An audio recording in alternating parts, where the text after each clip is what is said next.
On Friday, August 17th, 1951, Vanda Perri, 16 years old, had gone to do some swimming off Mon Repos Beach, and that is over in Corfu, which is Kerkira, and that's in Greece.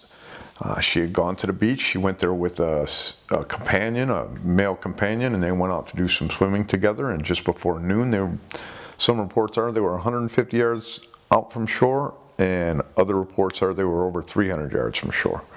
There are many people either in the water. There's one witness is up on a jetty.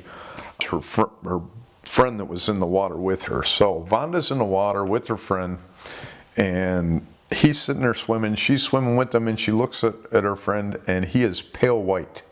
And she asks him what's wrong. He obviously had seen something that scared him, and he didn't want to scare Vanda. So he goes ahead and tells her, "Oh, I think I just saw a dolphin." But like I said, she could see that he was pitch white and something was wrong. And something was really wrong. There might be a Jaws-sized shark involved in this situation. And he obviously had seen it. But they did not go to shore. It doesn't sound like they were swimming to shore. In fact, it sounds like Vanda swam towards the shark, and we'll get into why that might have been. As Giorgio was telling Vanda that there was nothing to worry about, I think I saw a dolphin, this huge shark, and they say between 7 and 8 meters are the estimates of the shark. So you're talking a 23-foot to 25-foot shark. It bypasses two swimmers, bypasses these two nearby swimmers, and then it submerges.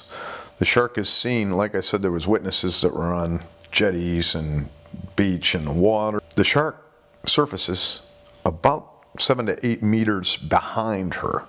So Vanda can't see the shark, and the shark is about 25 feet or so behind her, and it's sitting there.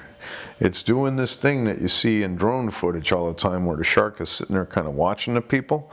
And I brought that up in a past episode that these sharks, they're making a decision when they're doing that. Well, this is what I want to know, which decision was this shark making? But it was definitely sitting there and it was making a decision, whether it was to attack. This was a feeding event, so I don't think it was going to decide whether it was going to attack or not. I think that was already decided. I think what it was deciding is who it was going to attack.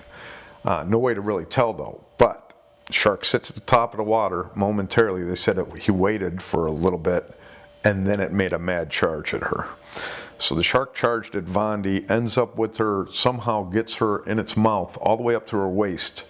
Head first to waist, she is in the shark's mouth, and all Giorgio sees is her legs disappear below the surface because the rest of her is in the shark's mouth. The shark proceeded to eat the half of her body to her waist. So now she's been bit in half. There was a patrol boat, a Greek patrol boat, Navy patrol boat that was in the area, but it couldn't fire on the shark because there was too many bathers in the area. They were worried about wounding more people.